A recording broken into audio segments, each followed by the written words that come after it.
Welcome back. We're discussing foreign investments in Africa, which critics see as a land grab only benefiting people abroad, while supporters see as potential for economic growth in Africa. I'm joined by David Hallam, the Deputy Director of the UN Food and Agriculture Organization's Trade and Markets Division. He's joining us from Rome. And from Montreal, Devlin Kuyek, a researcher for GRAIN, an international non-profit organization working to support small farmers in Africa and around the world. With me here in Washington, D.C. is Ni Akwete, an independent African policy analyst focused on international and internal affairs in Africa. Let's get back to our questions. And Ni Akwete, if I could put this to you, it's a question that came in from a viewer by the name of Daniel Tasfamariam, who says, do the host governments critically think about environmental disasters and the depletion of their natural resources? Is there any mechanism that compensates their losses? Is anyone looking ahead? Is anyone thinking ahead to the long-term consequences? I should like to think some are, but frankly, the evidence shows that it is very few. There are very few African governments who are doing the due diligence that they need to do. And the reason, I believe, quite strongly, is the lack of democracy in these countries, the lack of transparency, the lack of empowering civil societies. So I think that I'm actually glad that this program is being done, because the role of the powerful countries, not just the investors in the Middle East, but some of the Western countries need to look at this. They have investment codes. They need to be looking at what their companies are doing. One more thing, I think that in this whole thing, the fact that it is Latin America and Africa where this is happening should tell us something. I mean, if a country was worried about, say, energy security, it wouldn't say that it will buy up, say, the Middle East, or that if it needs wheat in Iowa, it was going to buy up Iowa. I think if countries think that Africa can produce food that they need, is to work with them to empower local farmers, rather than say we are going to buy land there. So this is the good things that can come out of this are very few, and it is very dangerous, and we need to make sure that we do due diligence before this process goes too far. We have Suleiman, who's been waiting patiently in Ireland to join us with a phone call. Suleiman, go ahead.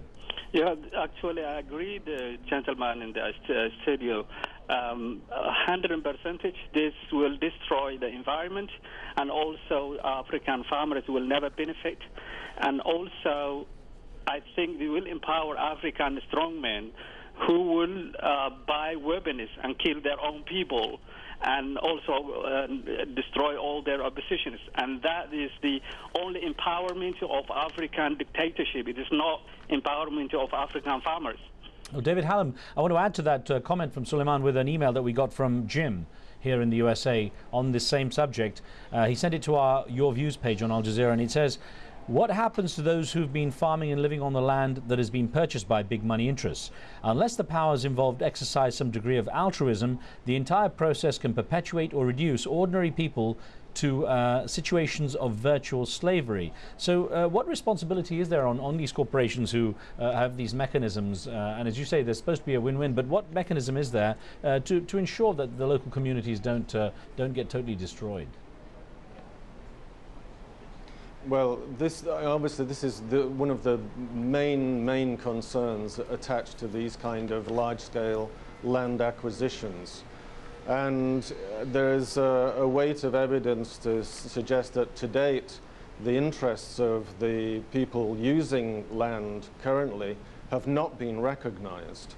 And this, one of the problems, of course, is that in most African countries, then formal tenure of land is not an established fact. Very little of the land is under those kind of formal arrangements. So the rights of local people to use land are relatively weak to begin with. But the respect for the traditional users of land is one of the key elements in the code of conduct, or the guidelines, which my organization, FAO, is exploring together with the World Bank, UNCTAD, and IFAD. And so the respect for land rights, compensation, involvement of all stakeholders in what happens to land are all key features of those guidelines which we are exploring right now. Right. Now, Devlin Kuyek, I think one of the issues you've raised is that all party holders, all stakeholders are not fully involved or at least empowered. In the case of Madagascar, which I think you raised earlier on, that recent coup was provoked by a 99-year deal that was between the government and South Korea, and it fell through because of the sense of exploitation. People basically took the issue into their own hands, and the government was overthrown. What chances there these kind of grassroots reactions might take place elsewhere?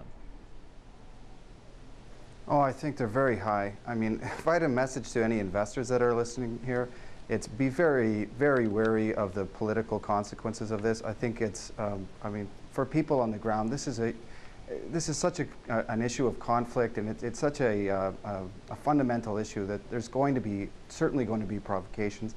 I mean, there is a reason why in some of these deals the military of the host countries is sitting down there, and the investors are taking all kinds of these precautions to protect their investments. I mean, this is going to inflame a lot of anger, and we're seeing it emerge wherever these deals are being negotiated.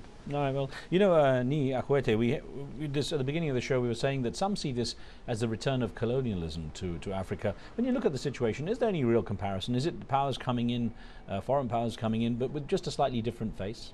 I think so. I think so. If you look at the original colonialism, a number of powerful countries came into Africa, convinced local rulers that they align themselves with them will help them. What is going on now is just a new version of it. And I think that, for instance, my colleague in Rome, the FAO, has a big role to play. I mean, in the beginning last year, their head, Mr. Jacques Diouf, saw this as close to neocolonialism.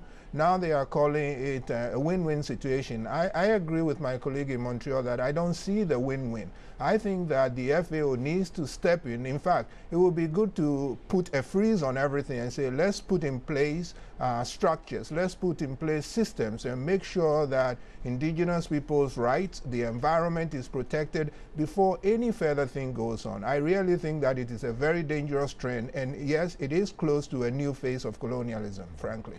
Well, I want to say thank you very much to all three of you. Sorry, Dylan, I was just going to say, because we've completely run out of time, but I do want to thank you, and I hope we do get a chance to revisit this topic. I thank you all for taking part very much. Thank you. Thank you.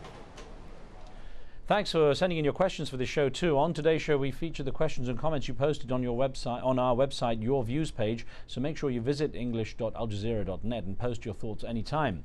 And remember, you can watch podcasts of the show on iTunes. This week, we're featuring a discussion we had earlier this week with two of the world's leading voices on conflict resolution, Johan Galtung and Alvaro de Soto.